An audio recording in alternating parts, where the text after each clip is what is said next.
Selamat malam Bapak Ibu saudara para sobat dan handetolan sekalian. Kita bertemu kembali dalam channel kita Lifelong Education. Pada malam hari ini kita akan membahas satu tema yang menarik sekali. Potret kehidupan dari seorang yang bisa kita sebut sebagai atau kita namakan sebagai sang bisu penjual tahu. Nah, Bapak Ibu saudara-saudaraku para sobat dan handetolan sekalian, saya sendiri lahir dan besar di Jambi. Bagi Bapak Ibu saudara-saudara yang lahir besar di Jambi atau cukup familiar dengan kota Jambi, maka background dari kisah ini mudah-mudahan Anda bisa mengetahuinya.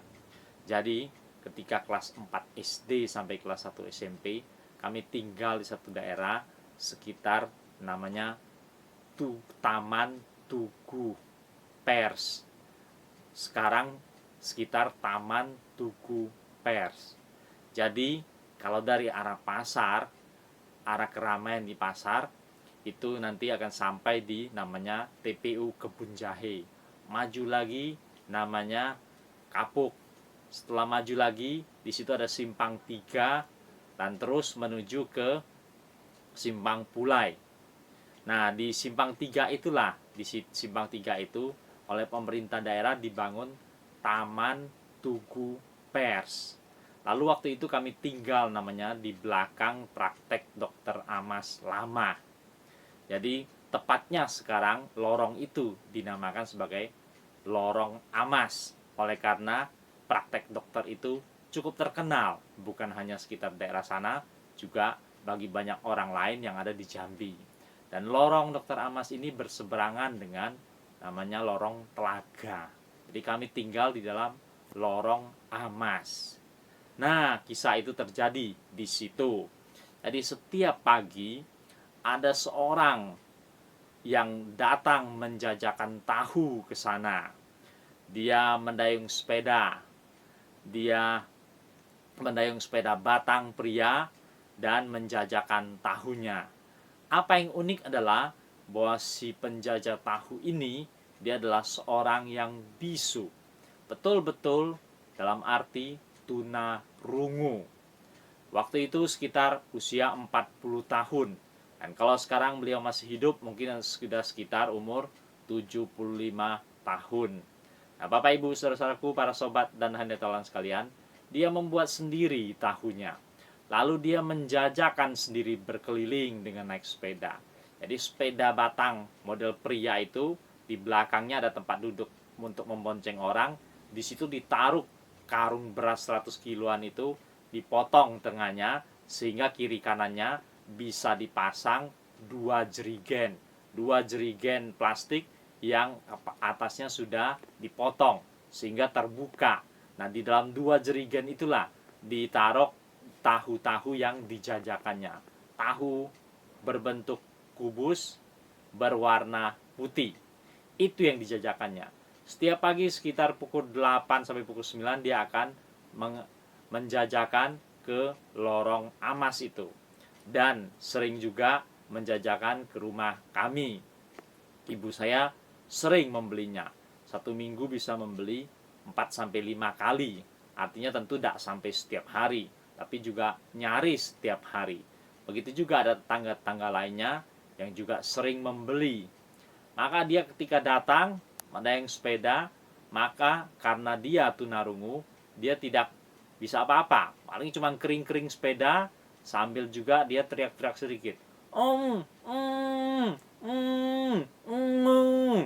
Dengan cara seperti itu, dia menjajakan tahu yang dibuatnya. Nah, Bapak Ibu saudara-saudaraku, para sobat dan handetolan sekalian, menarik sekali merenungkan kembali kisah ini. Kemungkinan besar dia punya keluarga besar dan dia juga punya keluarga inti. Dalam arti apa? Bahwa sang bisu penjual tahu, dia mempunyai istri dan anak-anak. Cuman kita yang tinggal daerah situ, kita tidak terlalu mengenal dia. Di mana sebenarnya dia tinggal, di mana keluarganya. Tapi tampaknya dia berkeluarga, hidup secara wajar seperti orang-orang lainnya pada umumnya. Nah, dengan cara demikianlah setiap hari dia mencari nafkah.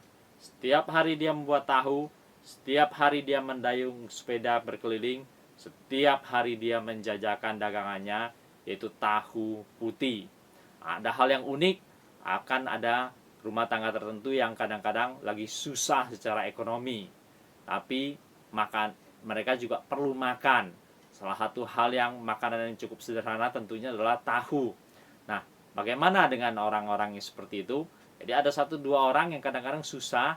Nah, sang bisu penjual tahu ini, maka dia akan memberikan hutangan tahu. Jadi orang bisa membeli tahu dengan berhutang, dan dia punya satu buku notes kecil.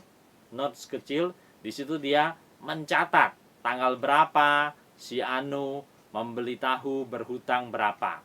Rata-rata orang membelinya biasanya ya 10 keping. Bisa saja membeli 5 keping tahu. Tapi pada umumnya orang membeli 10 keping. Dia menjajakan ke rumah, maka ibu-ibu mengambil piring sendiri dalam rumahnya, memberikan pada dia akan ambil tahunya, masukkan ke dalam piring tersebut dan menyerahkan kembali pada ibu-ibu sekitar sana. Itu yang sering kami saksikan setiap hari, sekitar jam 8 sampai jam 9. Sang bisu penjual tahu. Nah, Bapak Ibu saudara-saudaraku, para sobat dan handai tolan sekalian, apakah engkau mempunyai cacat tertentu dalam tubuhmu? Apakah engkau punya kekurangan tertentu dengan fisikmu? Jangan itu menjadi penghalang bagimu untuk terus menjalani hidupmu. Jangan itu menjadi penghalang bagimu untuk bisa mencari nafkah. Biar engkau tetap semangat menjalani hidupmu, dan engkau juga bisa mencari nafkah, engkau bisa membiayai dirimu sendiri, engkau juga bisa membiayai keluarga dan rumah tanggamu. Tetap semangat menjalani hidup ini. Kenang kembali sang bisu penjual tahu ini. Dan kalau seandainya dia masih hidup, seandainya dia masih mendengar, saya hendak mengajukan pertanyaan. Sang bisu penjual tahu, apa kabarmu kini? Ataupun kalau anak-anaknya atau bahkan cucu-cucunya sekarang masih ada mendengar hal ini, saya ingin mengajukan pertanyaan. Saya ingin mengenang kembali, saya ingin mengingat kembali jadian pada masa kecil itu. Sang bisu penjual tahu, apa kabarmu kini? Memberikan inspirasi yang kuat bagi kita untuk terus bertahan menjalani hidup kita, bekerja dengan tangan kita, mencari nafkah, membiayai diri sendiri, membiayai keluarga kita, rumah tangga kita, biar kita tetap menjalani hidup kita masing-masing dengan semangat. Selamat malam, sampai bertemu pada episode-episode lain dengan judul-judul yang lebih menarik lagi.